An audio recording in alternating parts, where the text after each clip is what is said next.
பெரம்பூர் சங்கர மடத்தில் உலக நன்மைக்காகவும் அமைதிக்காகவும் 108 சுமங்கலிகளுடன் திருவிளக்கு பூஜை.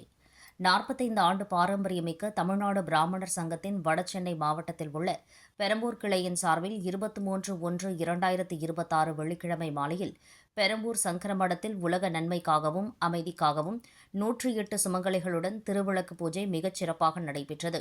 விழாவிற்கான ஏற்பாடுகளை கிளைத் தலைவர் திரு சந்திரமௌலியுடன் இணைந்து துணைத் தலைவர் சுந்தரேசன், பொதுச் செயலாளர் ஜெயக்குமார், பொருளாளர் இராமசுவாமி, அமைப்புச் செயலாளர் சுப்பிரமணியன், மகளிரணி செயலாளர் பத்மலோசனா, இளைஞரணி செயலாளர் சுவாமிநாத குருக்கள், இணைச் செயலாளர் ராமச்சந்திரன் ஆகியோர் சிறப்பாக செய்திருந்தனர்.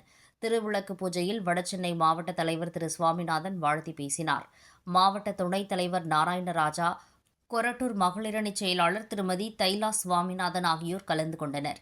பூஜைக்காக நன்கொடை வழங்கியும் 3 மாத காலமாக சிறப்பாக பணியாற்றிய திரு சீனிவாசன் மங்கலம், ஸ்ரீனிவாசன், வி கோபாலன், திரு கிருஷ்ணன், சாந்தா கிருஷ்ணன், திருமுருகன் கன்ஸ்ட்ரக்ஷன், திரு ஆறுமுகம், திரு ரமணி சங்கர மடம், ரேவதி ரெங்காச்சாரி, வசந்தி வேணுகோபால், திரு பாலகிருஷ்ணன், ஐயப்பன் கோவில் நாராயணன், கேட்டரிங் ஆகியோருக்கு பொன்னாடை அணிவித்து கௌரவிக்கப்பட்டது.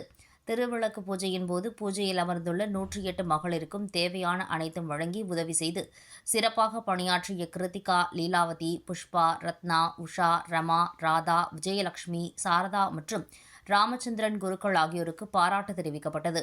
நிகழ்ச்சியினை கிளையின் ஆலோசகரும் மாநில துணைத் தலைவருமான ஸ்ரீமதி சுந்தரி ரங்கநாதன் தொகுத்து வழங்கினார். கிளையின் பொதுச் செயலாளர் திரு ஜெயக்குமார் அனைவருக்கும் நன்றி கூறினார்.